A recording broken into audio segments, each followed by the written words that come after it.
British ভারতের অবিভক্ত বাংলার প্রথম জেলা যশোর।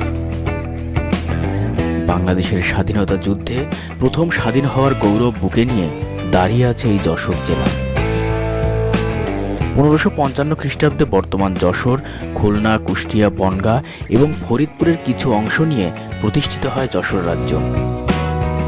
1747 সালে যশোর নাটোরের রানী ভবানীর রাজ্যের অন্তর্ভুক্ত হয়। 1786 সালে নির্মিত হয় দৃষ্টিনন্দন স্থাপত্যশৈলীর অনন্য নিদর্শন যশোরের কালেক্টরেল ভবন। এটি ছিল সে সময়ে বাংলার দীর্ঘতম ভবন। মূল কাঠামো নান্দনিক সৌন্দর্য অক্ষুণ্ণ রেখে 1982 সালে এটিকে দোতলায় রূপান্তর করা হয়। বর্তমানে এটি জেলা প্রশাসকের কার্যালয় হিসেবে ব্যবহৃত হচ্ছে। যশোরকে বলা হয় দেশের প্রথম ডিজিটাল শহর। যশোরের এক মহাগৌরবের নাম মাইকেল মধুসূদন দত্ত, যাকে বাংলা সাহিত্যের সনেট এবং অমৃতাক্ষর ছন্দের প্রবর্তক বলা হয়।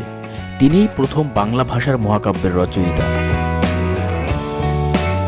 এছাড়াও জ্যোতিষবিজ্ঞানী রাধা গোবিন্দ চন্দ্র, বিপ্লবী শিশির কুমার ঘোষ, সাহিত্যিক ডক্টর মোহাম্মদ মনিরুজ্জামান, গীতিকার মোহাম্মদ রফিকুজ্জামান, অভিনেতা রিয়াজ, অভিনেত্রী ববিতা, সুচন্দা, চম্পা, সন্ধ্যা রায়, শাবনূর, সঙ্গীত পরিচালক প্রণব ঘোষ প্রমুখ এই যশোর জেলায় জন্মগ্রহণ করেন।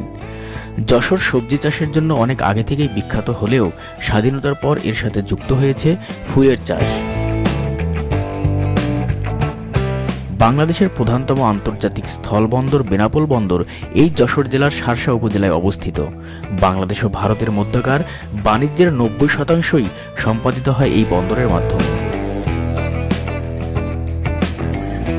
যশোরের মনিরামপুর উপজেলার রাজগঞ্জ বাজারের সাথেই চাপা গ্রাম।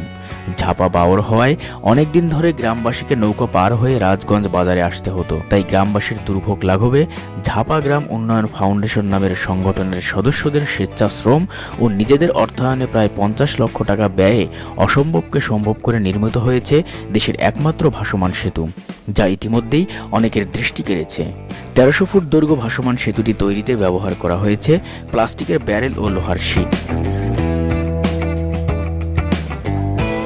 এছাড়াও শিল্প, সংস্কৃতি, ইতিহাস, ঐতিহ্য, খেলাধুলা সহ সব ক্ষেত্রে গুরুত্বপূর্ণ অবদান রাখছে যশোর।